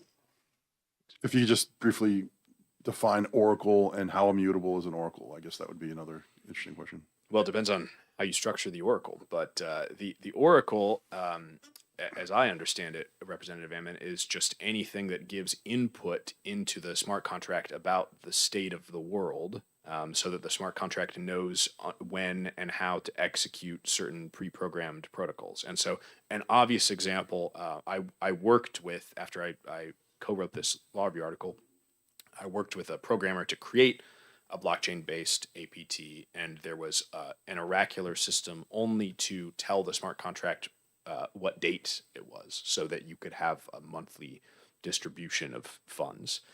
But theoretically, you could have a centralized Oracle giving inputs into a decentralized smart contract, and that would probably not be good. Then you would kind of defeat the whole point. So you need the Oracle itself to be sufficiently decentralized, and there are some pre-existing systems out there you can use to do that and tie into your smart contract.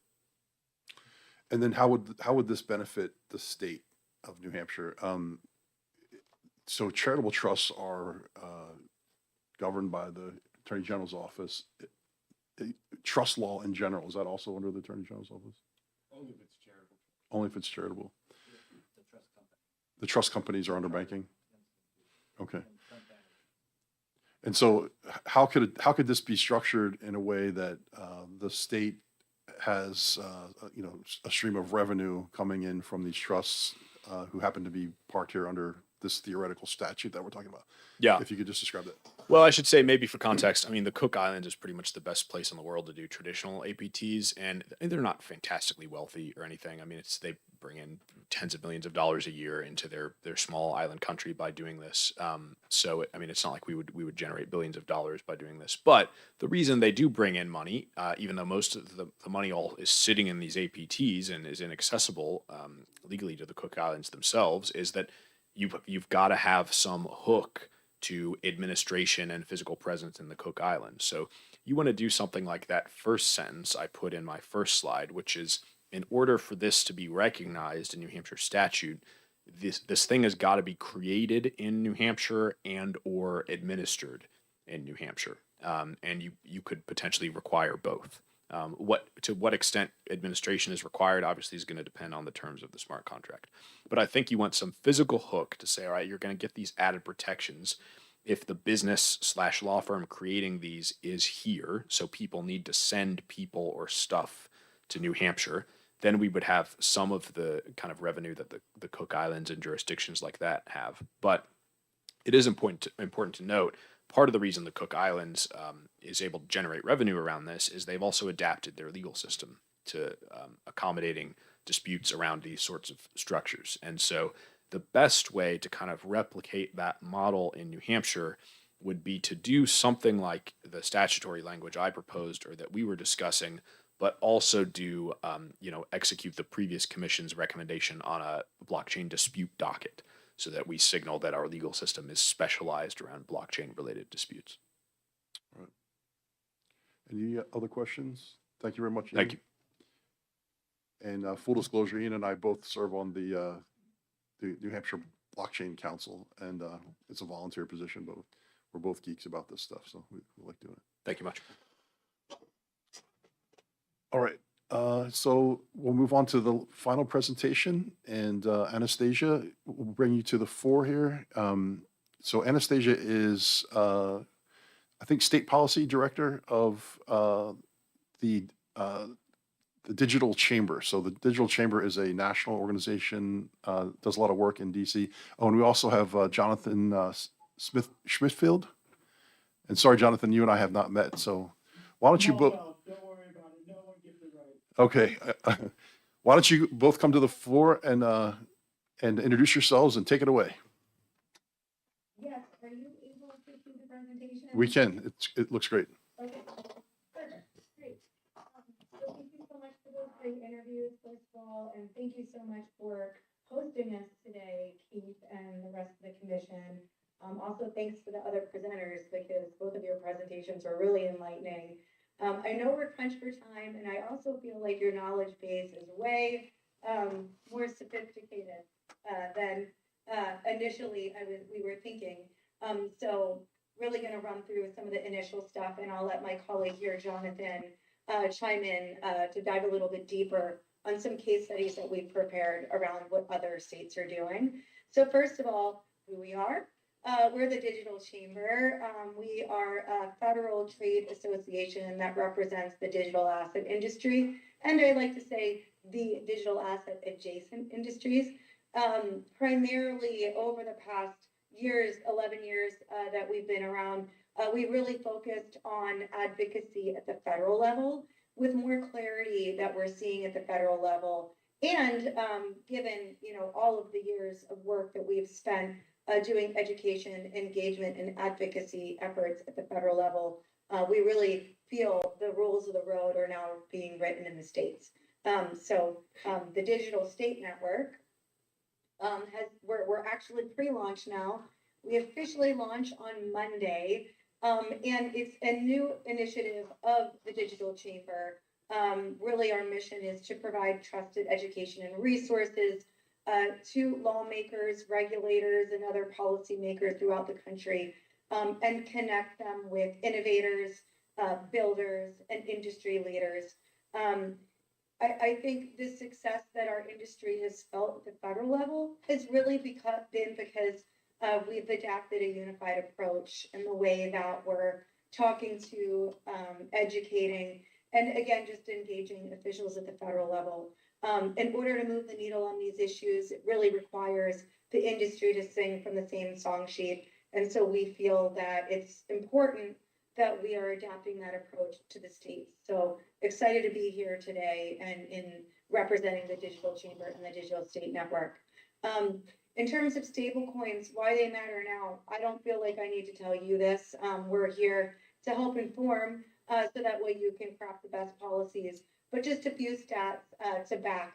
$170 billion in stablecoins is in circulation. 98% are US dollar linked. The importance of this is that it is going to ensure US dollar dominance, not just in the past, not just in the present, but also in the future. Stable coins are expanding beyond just crypto trading, as we know. It's payments, it's settlement, it's remittances, it's DeFi. And I feel like there's no company right now from the Fortune 500 that is not making major announcements in terms of how they will be issuing their own, adapting, trading. You know, we're talking Visa, Western Union, Stripe, all the major banks, all the way from the big ones to the community banks are either, you know, talking about how they're doing it or avidly discussing right now how they're going to adapt it. So given it's a key pillar to US dollar dominance, it's really important at the moment that the states are thinking about this. I'm a huge history buff, so all I can be thinking about now as we're having these conversations is around sort of pre-Revolutionary War, when all the states were having their own currencies and figuring out how to trade them and adapt them. And so I think there's some really interesting parallels that can be drawn to sort of the future of finance and our path to finance and how we want to take those lessons learned and get them right. And so Anastasia. with that, I'm going to pass the mic to my colleague over here, Jonathan, who can further talk about the stablecoin use cases. Sorry to interrupt. Can I and, just jump in for 1 second? regulatory Anastasia, are you controlling the slides? I think I'm on mute. Somebody that's off mute. Okay. So this is Keith. Can you hear me? Hey, who's controlling the slides? Is that you guys or is that the control room? Because I think we're seeing different slides than you're speaking about. I'm controlling it from my end. I guess you guys are probably seeing a projector. Yeah, there might be a delay. There might be a delay on the projector. Sorry to interrupt. Let me exit out and then maybe if you guys want to control it from your end. And Jonathan, do you have the presentation open for yourself to see as well? Okay, perfect. So why don't we go through and maybe Jonathan could just say next slide, or you can figure it out and go to the next slide. Perfect. And I'll be starting on the state regulatory approaches slide, if that's helpful at all. Looks like we're good. Thank you. So, awesome. So we wanted to provide you a few examples of state regulatory approaches for how they're dealing with not just stablecoin regulation at the state level, but also generally their digital asset framework that these various states are setting up. So we've provided examples on New York, California, Texas, and Wyoming, which was briefly covered in the prior presentation as well. We just wanted to give you guys a few different approaches, frameworks that people are going through. So starting with New York, we can go to that slide. New York established their BIT license back in 2015. It regulates not just stablecoins, but all digital assets and focuses primarily on digital asset issuers and intermediaries, centralized intermediaries, such as exchanges and such. Entities that engage in stablecoin activity are regulated under BIT license. It is one of the longer serving and more comprehensive frameworks, which comes with pros and cons. The pros are that the New York financial regulators have become extremely sophisticated when it comes to blockchain technologies and understanding them. The cons were that as an early actor, there were some probably unintended consequences of certain statutory language, such as stable coins to be available to New York residents have to be individually approved, and the regulation doesn't apply to issuers focused. It's actually the individual stable coin by chain. So even if USDC, for example, issued by Circle, publicly traded company, even if that's available and approved on the Ethereum blockchain, it also has to go through a separate approval process for layer 2s like Base or Solana or any other blockchain.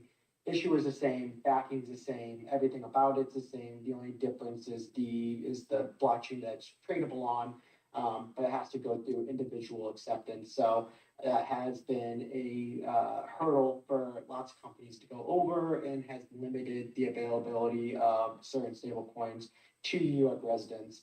and businesses that wish to use those stablecoins in their businesses if they're based in New York. Next slide is California. California took the bit license and recently made changes to it to apply to California residents. It's modeled after bit license, but it got rid of some of those individual acceptance requirements. You still need a state license implemented, and there's still consumer protection security standards, but it is I would say a pared down version of the bit license in New York. Next slide is Texas. Texas actually doesn't have a separate law for the regulation of stablecoins, but the Department of Banking has issued early guidance that state chartered banks may custody digital assets. They also recognize stablecoins as a form of stored value. And that is helpful when integrating with Texas's other generally applicable laws when it comes to taxation and unclaimed property laws and transfers, all of those by providing classification that these are stored value instruments.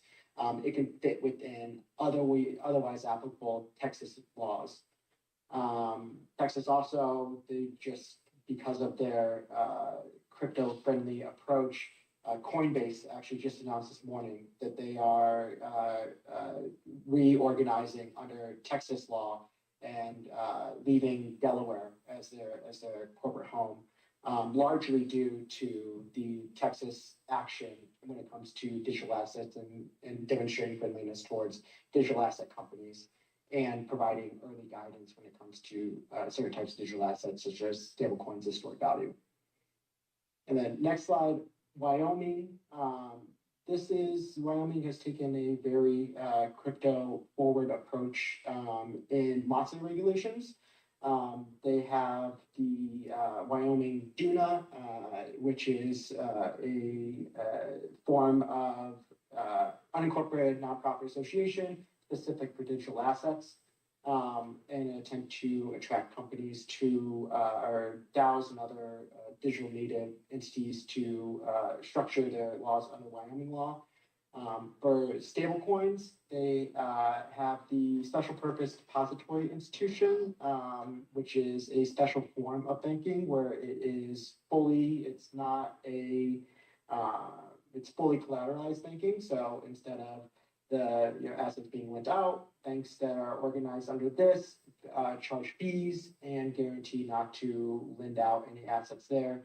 Custodia Bank is the famous example there. I know there was some discussion on difference between the tokenized deposits at depository institutions and stablecoins. I would direct the group to some thought leadership put out by Custodia Bank on those major differences there. Also, as mentioned, the state of Wyoming has issued the Frontier Stable Token. I know there was some earlier discussion about first mover examples, Tether, USDT, there's USDC and others. From everything that I have read from Wyoming, their intention for the Frontier Token is not to be a general purpose use token, but rather a way for the state to more efficiently distribute funds to vendors and citizens and also collect funds. So through use of the Frontier Token, they can limit the need for transaction costs and have quicker finality for settlement of these stablecoins that are paid either to or from the state.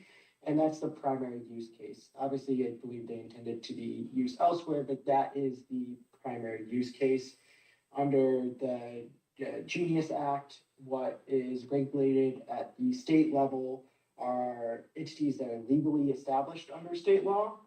Wyoming has taken the position that because their stablecoin is not being issued by an entity that's legally established under state law, it's the state itself that's doing it. It falls outside that. Also, the Genius Act only applies to a very limited subject of token stablecoins, payment stablecoins specifically, and how that's defined under that act. It doesn't apply to things like algorithmic stablecoins, which there is a Department of Treasury study in Genius Act specified.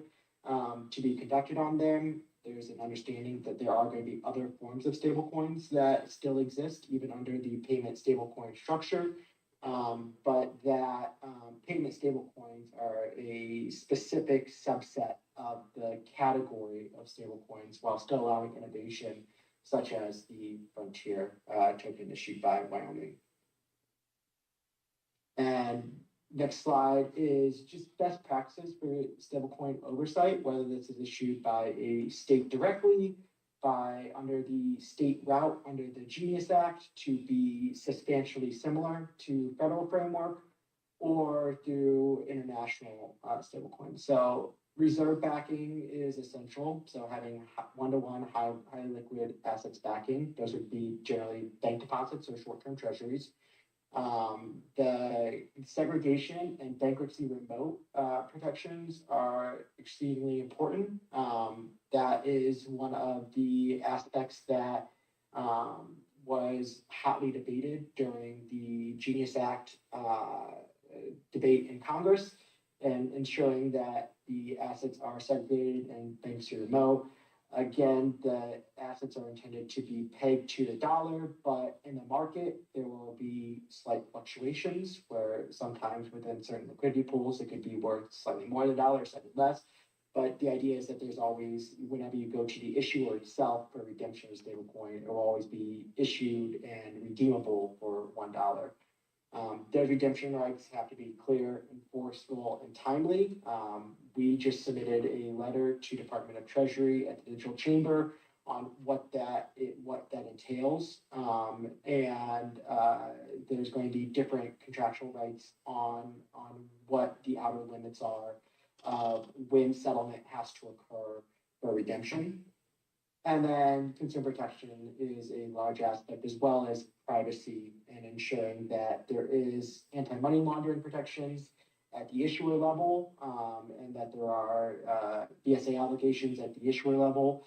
But in the everyday transaction of individuals, you want to make that the asset to be available and spendable without an over collection of personal financial information or personal information.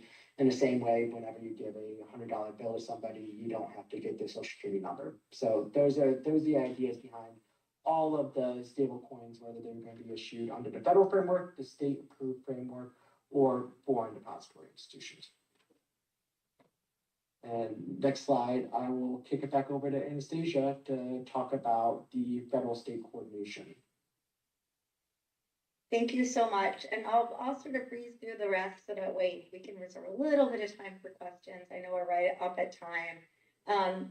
Federal state coordination, really making sure that there's a lot of shared oversight with smarter outcomes, and that the framework proposes a collaborative regulation between federal and state entities.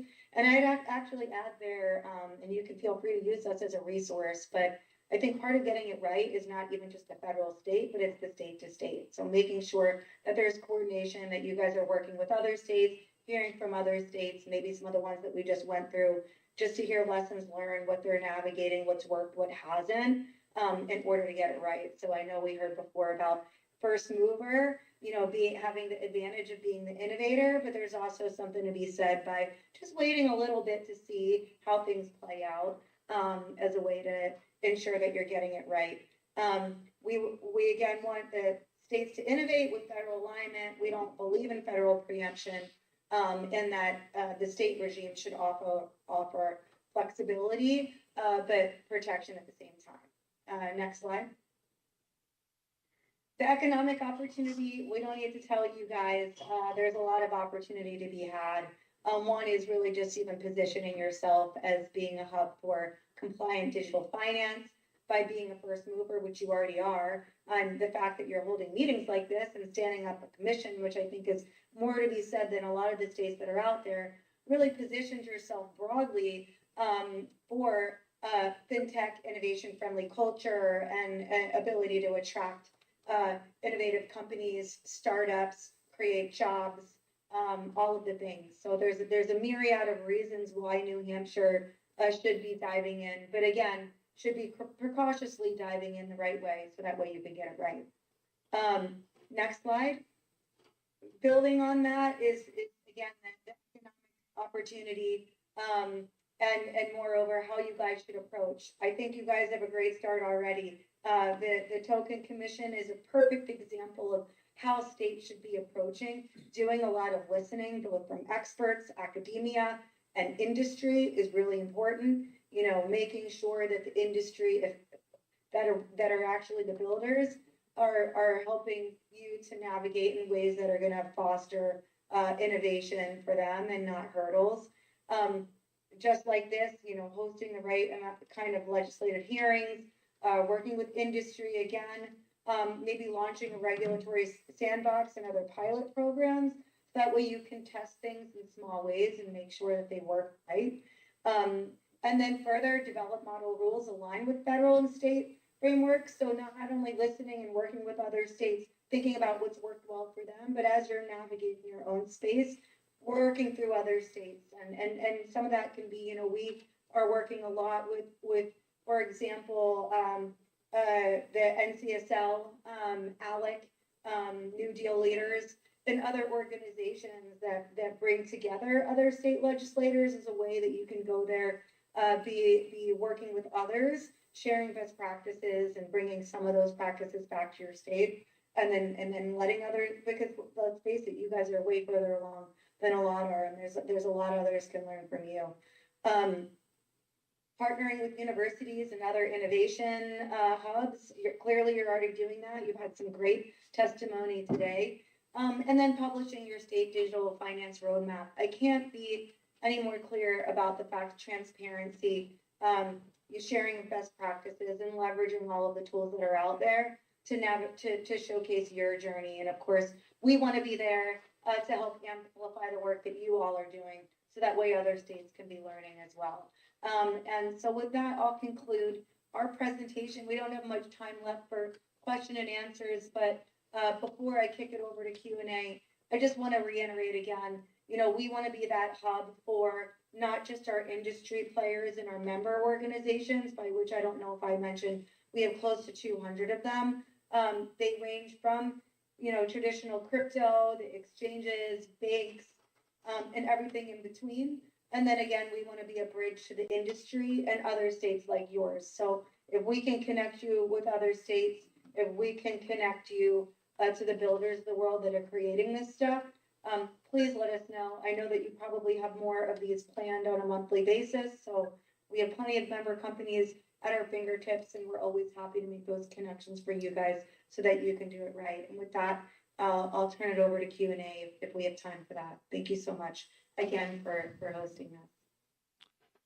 Yeah, thank you for that presentation. How can we get a hold of both of you? If you could maybe throw it in the chat there, and we'll make sure that goes out to everyone. So Q&A, questions for Digital Chamber? Anybody? I've got one. Yep. Great presentation. You know, you had best practices in there. I think that's great. Have you been exploring best practices around agentic commerce? I know where we're seeing that emerge.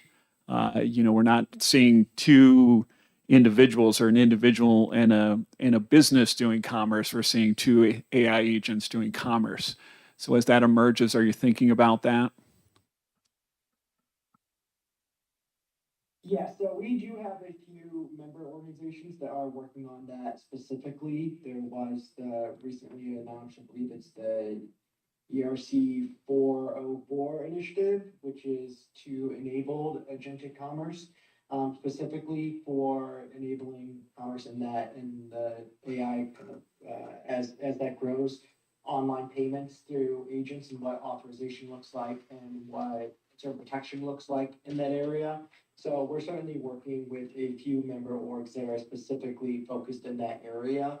And we're obviously as well focused on ensuring that this next wave of the internet, where people are going to be working through both automated smart contracts and through AI agents, that the digital asset regulation keeps up with that. And same thing with best practices when it comes to security and consumer protection. That's a fascinating topic. It's a little beyond the scope of our commission, but it's certainly coming down the pike, and we want to start thinking about it. Any other questions online? And I just would add to that as well, that's the perfect example of if you guys have niche areas that you'd like to dive deeper in, Mhm. we can be helpful in figuring out who our members are, who are developing that sort of technology and thinking about it. And it'd be great to engage them. I liked the concept of the roadmap that you had in your presentation. That might be a good area for us to focus on in our final report. So we'd certainly welcome help developing that. All right, very good. I want to say I met your founder, Perry Ann Boring, in New Hampshire in 2015 at a Bretton Woods conference. So we're acquaintances. You know, we see each other every once in a while. And I saw she just had a baby. So congratulations to you guys. All right. Thank you so much. Perry just had a baby, and actually our new CEO, Cody, who's taken over in April, he just had a baby too. So Oh, great. clearly the industry is baby focused right now. Little agentic Thanks baby so making. much. Yeah. All right. Thank you very much to you both. And I'm sure we'll be talking to you again, and we'll digest your presentation. I'll put that online for everyone to see. And as we have questions, we'll definitely reach out. All right. Thank you guys Well- so much again for all the work that you're doing in a smart and measured way. And we're really grateful again to have the opportunity to present today. Great. Excellent. Thank you so much. All right. We just have a few more minutes of business, and then we'll wrap up here just a little after noon. I want to set the next date to the meeting. I'm going to propose December the 10th. It's a Wednesday, similar time. We have the 17th is a house session, so we can't do it that date. Does December 10th work? I'm actually going to be out of the country for most of December. Okay. International, so Okay. probably should plan around me, but I think I'll have difficulty making a meeting from the 4th to the 21st. The 4th I through leave the 4th and I 21st. come back the 21st. Yeah, so we definitely have a meeting in there. And I can it- try. I'll just try to attend whenever you schedule it from remote. okay, yeah, you could do it with a Mai Tai in your hand on the beach or something, right? Yeah, whatever they serve in Tel Aviv. Oh, is that where you're going? Awesome. All right. Let's see. I think that was just about it. I'm going to schedule 2 instead of 3 because we had a little bit of a packed session here. So I'm going to schedule 2 more informational sessions, and then we'll allow some time at the end of the next meeting to have a much deeper dive and discussion. Does anyone have comments now that you'd like to sort of interject to focus our direction going forward? You know, we're sort of in like the informational phase, but then we're going to transition into what are the possibilities and good. One observation I've heard myself and others point out is the notion of collaboration among states to not reinvent the wheel, but some type of maybe uniform approach around this. And so I thought we heard from an interesting potential partner who could facilitate interstate connections and commerce. And that may be, I don't know where that fits into the roadmap, but this may not be a go it alone approach, and it may be to a certain extent understanding what other states are doing so that states that have more resources, we don't necessarily compete for the same potential share of the market or the same objective. So our comparative advantage, basically. Yeah, thinking about a comparative advantage, not just in terms of the strengths in New Hampshire, but the threats from other states that may be more sufficiently resourced, even if we, so comparative advantage as well as competitive advantage. Any other comments on that before we wrap up? All right. Thank you, everyone, for attending, and thank you to everyone online. I will have the notes from this meeting up in the next day or two on the commission portal. So I'll accept a motion to adjourn. It's 12:05. Anyone would like to make that motion? So moved. All right. And the second, Second. all in favor to adjourn? Aye. Hi. Any opposed? Okay, we're adjourned. Thank you, everyone. And thank you, Jonathan, in the control room. You did great today. Appreciate that.